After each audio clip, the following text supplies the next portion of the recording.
Here with Sean Logan. We're outside DD's Cafe in Biggleswade, and he's just going to do us a little walk around his Honda CRF250 Rallye. I said that right? Yep, yeah. Perfect. Okay, so there's a few little things I've done to this. One of the things I always have is like a tool tube. So in there I have various spares, essentials that I've just shown Bruce in there, such as a multi-tool kit, and it's just a standard one. Very invaluable. You can put tie levers in there and any bits and bobs, even a tiny little air compressor if you need to. I've put pannier racks on it because two reasons. One, I use throw over panniers, but two, they're really good for just grabbing the thing because I'm often falling off, and it's easier to pick up when you got rails like this. I've taken off the side panel in order to fit this, and it's one of the best things I did. Asked earlier on about cable ties. Well, they've come in use already. I've got cable tied my old Tutoro chain oiler. I've tried all of them. It's about the only one that seems to kind of work. And I've given up. Yeah, I've used toothbrushes in the past. This one was really cheap, so I thought, do you know what? I'll take a punt on it. It seems to work okay now. One of the things I use also is an Anderson clip. This is universal, so that goes direct to my battery, which means I can charge my battery up separately. I can also give another bike a jump start, which was always handy with like a DRZ 400. I don't know if you've ever tried to start them. They're a pig. So having a jump start, that's easy to get to. I've also put a different sprocket cover on because I put a 15 tooth front sprocket on. That's just to give me a little bit more highway miles, things like that. You do a lot of miles on it, don't you? So. Yeah. This Krieger bag I've literally got from a tenner, and I've kind of adapted it to make a tank bag. I'm a big Krieger fan. Yeah, it seems to do the job well. I've got various little electrical bits and bobs that I need to, if so I needed to jump start someone's bike, I could. I've also got this bad boy, which I would highly recommend. Genius Boost Plus. Yeah. So if you thinking about carrying any surplus power, this is the bad boy to go for, and this will jump start anything, as you can see. I just do that, press the button, and it goes. It's also got some lights on it, which are handy. But normally I carry a small solar fold-out panel, and I can charge this up for nothing. Oxide heated grips, I know they get mixed reviews, but I can't go anywhere now without heated grips. I know, same. And my own weird quirk, I have to be honest, is I like to know what the temperature is.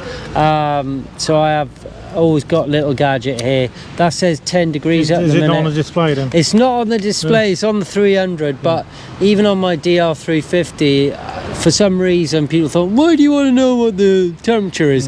But it's the first thing I kind of look at in the morning, weirdly enough.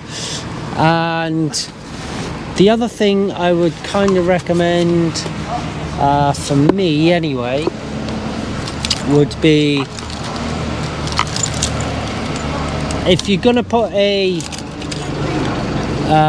power source, if you get one of these USB bad boys, it also has a voltmeter on it. So it lets you know how much you're charging, etc. As for sat navs, I don't bother. A phone does everything these days. I used to have a sat nav, but now I use a phone. Yeah, I've got a phone that's one of them waterproof rugged things. I can use that as well, even if it's raining. It doesn't bother it at all. Brucey knows this one. Yeah. I always go with the crocodile clip. Hey.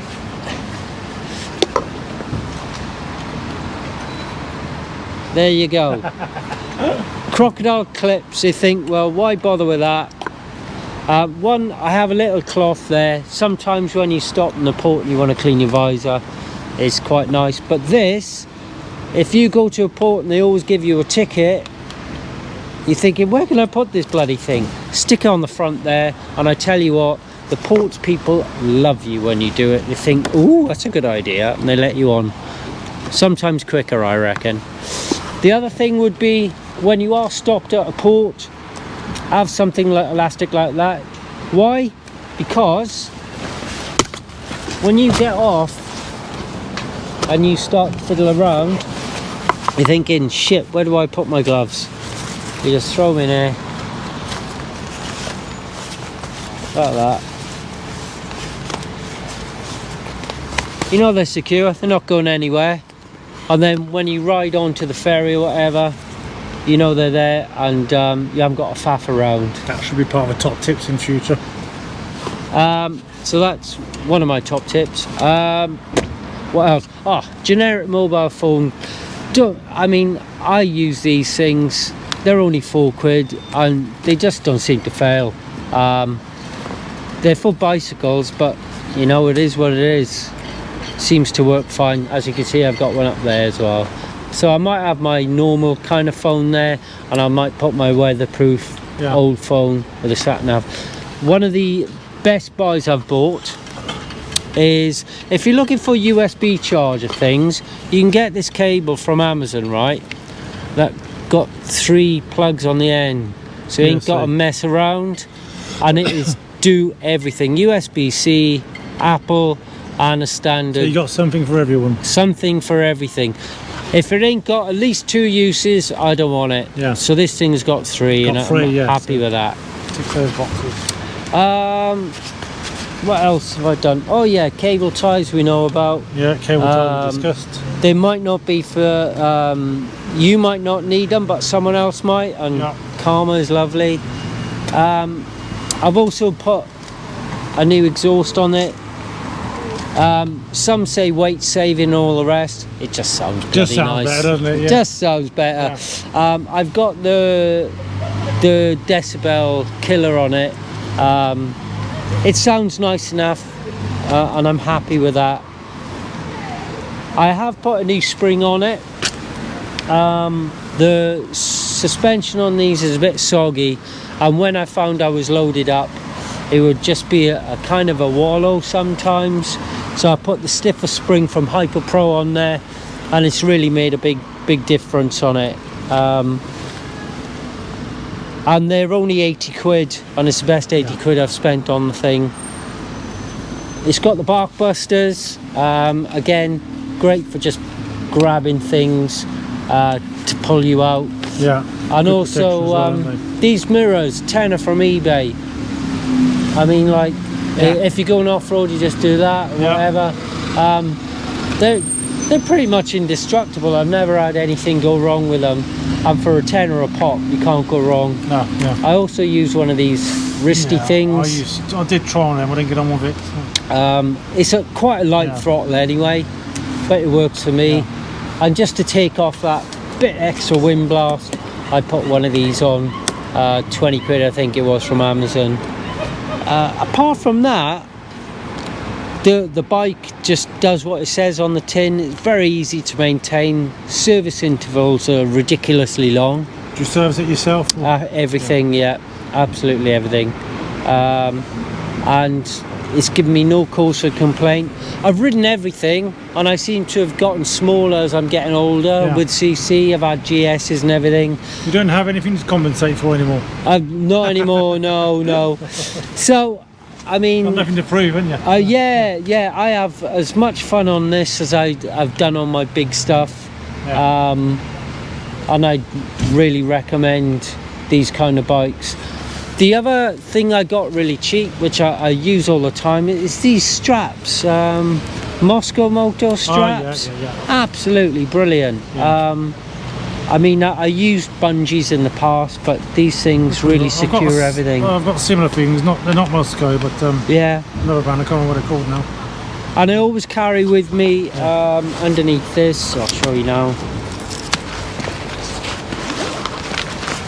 Is just a dry bag. a 10 litre like wetsuit dry bag, which means if I am stuck and I do want to get even just shopping or whatever, I think shit, didn't bring a bag, throw it in there. Same with if you're stopping for the day and you want to put all your gear in there, just say your trousers to walk around, you can do. And then I've got one of these pack safe wire meshy things that ties it all up. I often don't use it, I don't need it, but it's there if I need to. I have put a tail tidy on it as well because it just looks gnarly. It looks nice, the original one is a bit humongous. They all are on modern bikes. Yeah, so I just put that on, it just looks nicer. Apart from that, I don't think there's anything else I really need to play around with. I did put a K&N filter on it. I've enlarged the airbox, so she will sit at 70 quite nicely. Yeah, you do have to use the gears, but hey, that's half the fun.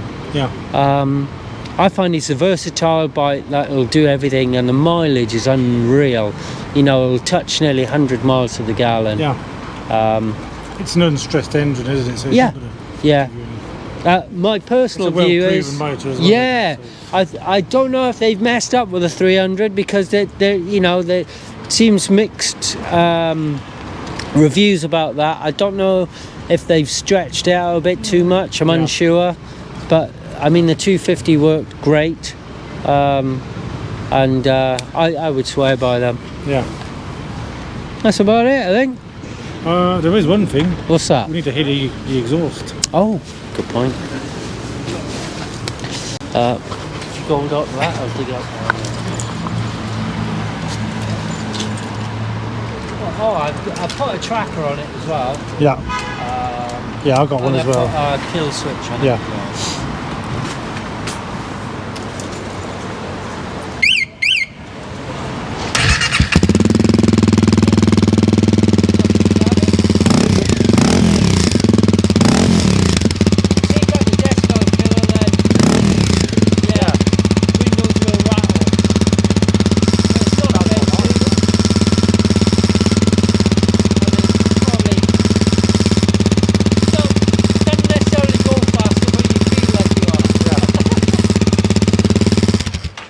That was it. That was Sean's CRF250 Rallye.